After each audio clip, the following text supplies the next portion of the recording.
Well, good morning. It's August the 17th, 2026, and straight from the highly caffeinated studio, this is According to Willie B, and I, yours truly, will be your host for the next half hour. So last week, we talked about the worst vacation, so I thought naturally this week we would talk about my best vacation.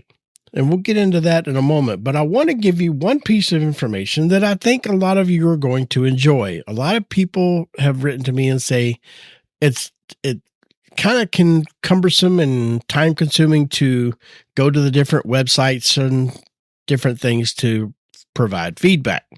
So what I've done is I have set up a phone number that is universal across all podcasts, and you can text me any thoughts, innuendos, suggestions, complaints, if there's a certain place that you would like me to cover. And that number is 910-710-2259. Now, if you're driving, I understand you can't write that down, and I will put it in the description of this podcast. So moving forward, any suggestions or comments or anything you want to make, you can just drop it real quick in a quick text to 910-710-2259. All right, let's jump into this week's episode. And the title of today's episode is Let the Trip Unfold, because sometimes it's wrinkle-free and sometimes you're gonna need an iron. Because last week we talked about one of my worst vacations. So naturally this week I thought I would go in another direction and talk about the best vacation I've ever taken. Except I had a problem. I couldn't just pick one. But there are two trips that immediately came to mind, and they're separated by 10 years, but they had a lot of commonalities. So one was the big trip that we took last year to Canada, New York, Boston, Maine, and everything in between, and traveling from place to place and covering a whole lot of miles because we drove, I would say 90% of that vacation. So that definitely made for some planning that had to be done. And the other wasn't even supposed to be a vacation. It started out as an overnight trip. And 4 days later, well, apparently Melody and I both have a very loose interpretation of what the word overnight means. But when I started thinking about these two completely different trips and 10 years apart, I realized that they actually had something very important in common. They taught us a philosophy about traveling that I think has made us better travelers. Let the trip unfold. Because sometimes your vacation unfolds perfectly and everything goes according to plan. The weather cooperates, the hotel looks like the pictures, the reservations are waiting, your flight's on time, it's beautiful, it's wrinkle-free, and sometimes you're going to need an iron. Welcome to Willie B. All right, so the vacation that wasn't supposed to happen. Let's go back about 11 years. Melody and I were visiting her family in North Carolina for Thanksgiving. We were going to be there for about 8 days, and somewhere along the way, we decided, why don't we venture out for a night? Just a little overnight getaway, nothing major. Pack a few things, get in a car, explore a little bit, stay somewhere overnight, and come right back.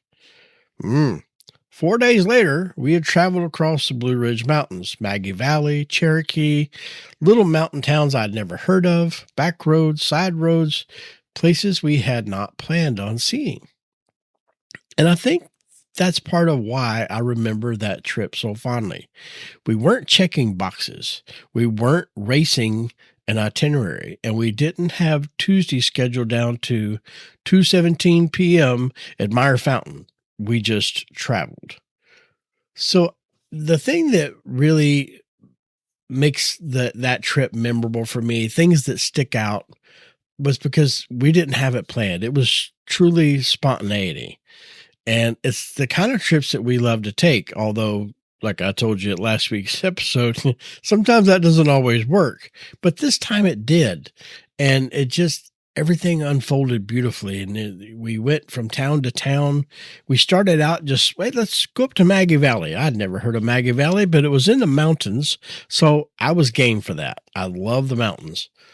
And so we headed up there, explored Maggie Valley, and Cherokee, and it just kept unfolding from there. It was like, well, let's get up on the Blue Ridge Parkway and ride down the Blue Ridge Parkway. And then there were little bitty towns, and we just kept exploring all day, and it would become nightfall, and we would stumble across a little town. And we're like, oh, okay, here's a motel that looked like it was from the 1900s, and we stayed, and it was absolutely remarkable.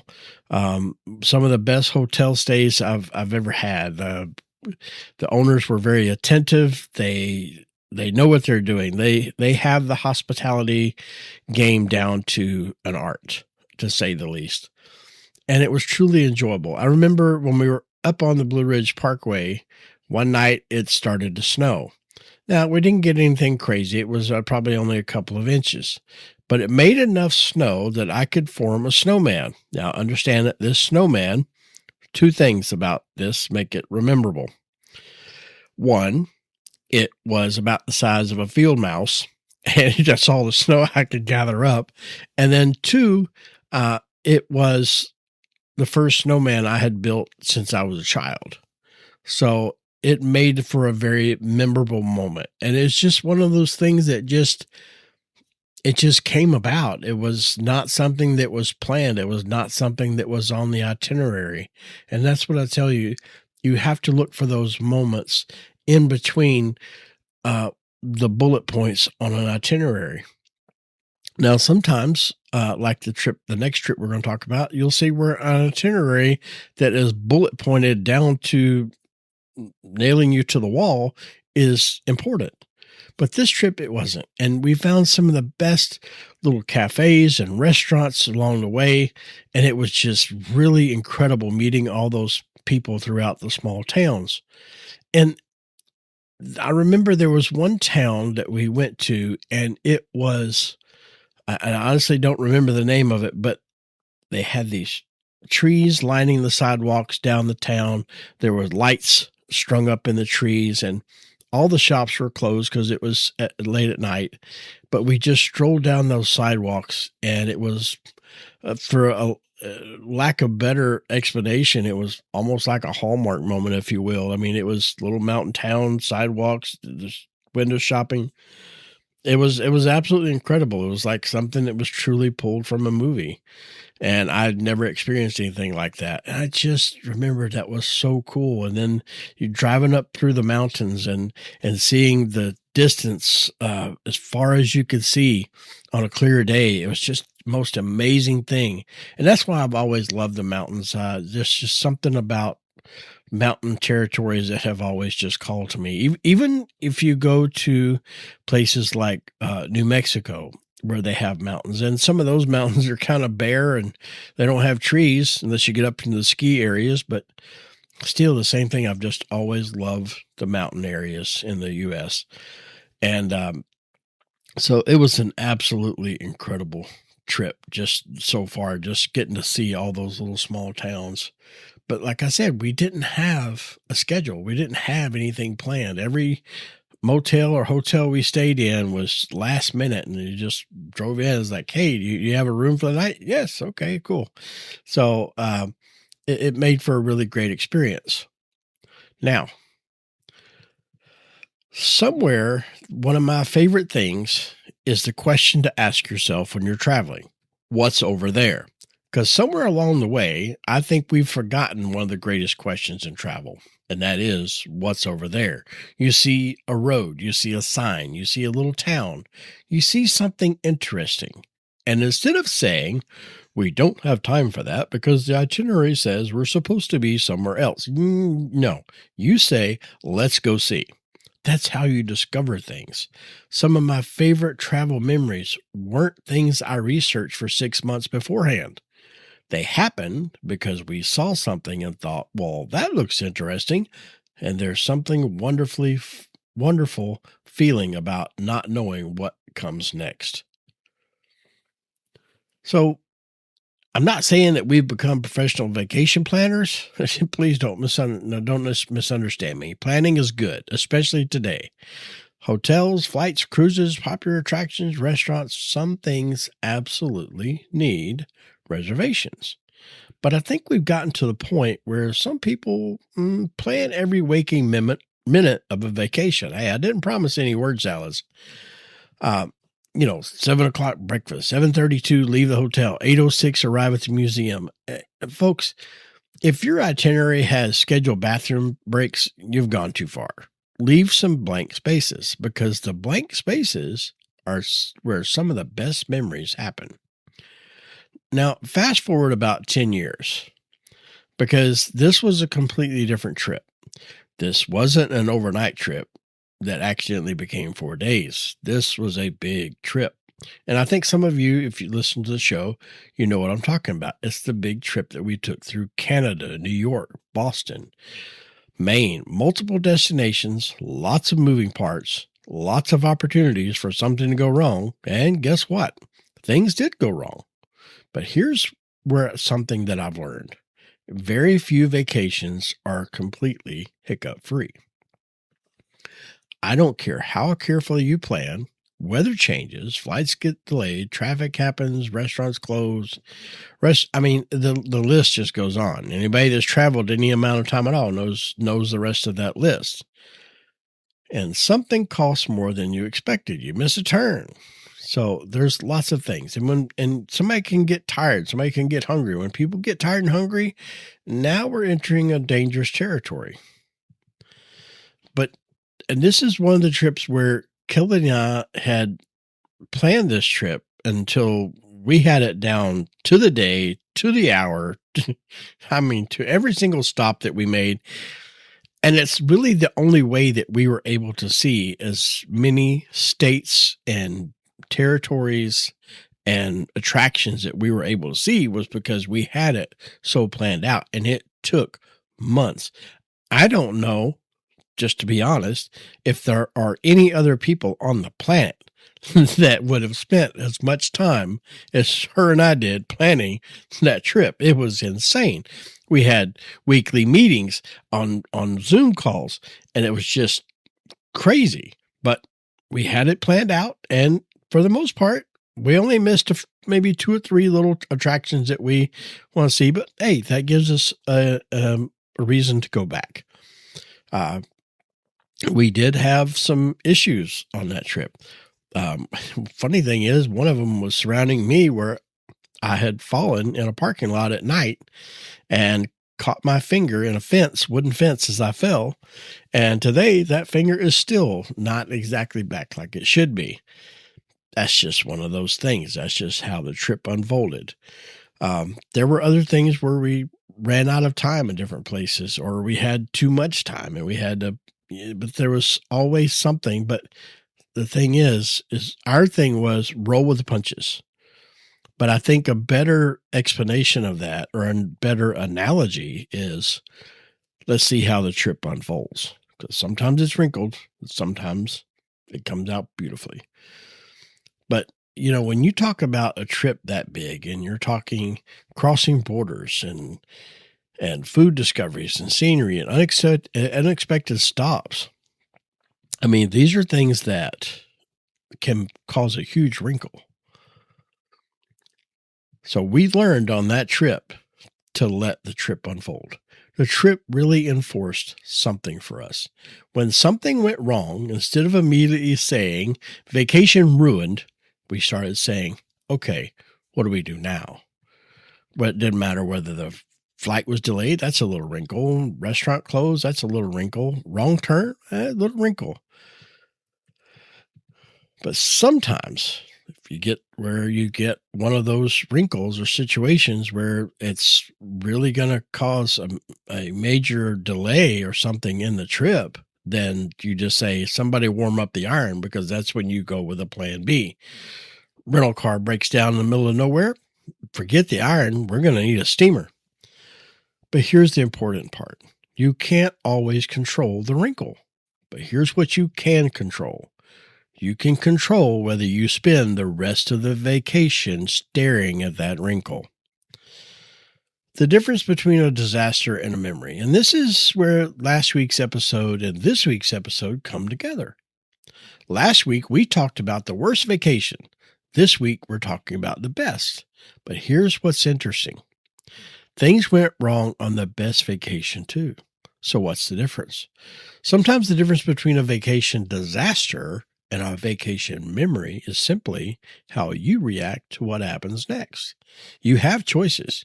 You can spend 3 days complaining that something didn't go to according to plan. Or you can say, well, what's plan B? And occasionally, plan B becomes the story that you tell for the next 20 years. I promise you. Sometimes the detour is the vacation. That's another lesson that those trips taught me. We think the vacation is the destination, but sometimes the detour is the vacation. You're trying to get to point A, something happened, and now you're going toward point B. And somewhere between those two places, you find the restaurant nobody told you about, the little town you never knew existed, the scenic overlook that wasn't on your itinerary, and that person that you meet that you'll never forget. The story you would not have if everything had gone perfectly. That, my friends, is traveling. All right, so here's a vacation personality test. Let's find out what kind of traveler you are. Here's the situation. You're on vacation, you're lost, it's raining. The restaurant you drove 45 minutes to visit is closed, and your hotel can't find your reservation. What do? Traveler A, vacation ruined. You're already composing a 1-star review and you haven't even gotten inside yet. Traveler B, phone immediately comes out, Google, TripAdvisor, Maps, booking sites, and within 90 seconds, you've got 17 alternatives and a spreadsheet. And then there's Traveler C. Looks around and says, well, what's around here? And starts exploring. And then there's Traveler D. Already found a bar. Traveler D doesn't even know there's a problem. Hotel lost her reservation. Really? Well, I'll be over here. Let me know how that works out. Traveler D has been training for this moment their entire life. So which traveler are you? Seriously, though, think about it. How do you react when your vacation doesn't go according to plan? Because I think your reaction can determine how you remember the entire trip. One bad dinner shouldn't ruin 7 days. One rude employee shouldn't ruin a city. One rainy afternoon shouldn't ruin a vacation. And one change in plans might actually lead you somewhere better. So why these two trips? So why I can consider these two of the best vacations? They're completely different. One wasn't planned at all. The other involved just immense amounts of participation between multiple people to get it planned out. And the other one started with, let's go somewhere tonight. And the other, major adventure covering Canada and the northeastern United States. But I think I finally understood what connects them. I remember the places, of course. I remember the scenery, the food, the towns. But what I remember about it most is us figuring it out together. What changed? We figured it out, saw something interesting. Let's go. Plans didn't work, make another plan. And somewhere along the way, traveling became less about making sure everything happened exactly the way we expected and more about seeing what happened next. So here's my challenge for your next vacation. Plan the important stuff. Know where you're sleeping. We learned that last week. Know how you're getting there and make the reservations you absolutely need. But leave some things blank. An afternoon, a morning, maybe an entire day. And when you get there, let the trip unfold. Take the road you didn't plan on taking. Stop at that little restaurant. Walk into that little store. Drive through a little local town. And ask a local, if we only have a few hours here, what should we see? What should we eat? You might discover absolutely nothing. Or you might discover the thing you talk about 11 years later. Vacations are a lot like laundry. Sometimes everything comes out beautiful. Sometimes you get a couple of wrinkles. And occasionally you pull out something and think, how the heck did that happen? But the wrinkles are part of the journey. You can't control everything that's going to happen when you travel. And maybe you shouldn't want to. Because if everything always happens exactly according to plan, we'd miss an awful lot of stories. So wherever you're headed next, plan enough to keep yourself out of trouble. Or maybe leave enough room to find some. And most importantly, let the trip unfold. Sometimes it'll be wrinkle-free, and sometimes you're going to need an iron. But either way, enjoy the journey, because sometimes the detour is the vacation. I'll see you again next week right here behind this big old mic. Thank each and every one of you for listening. Have a great day. Bye-bye.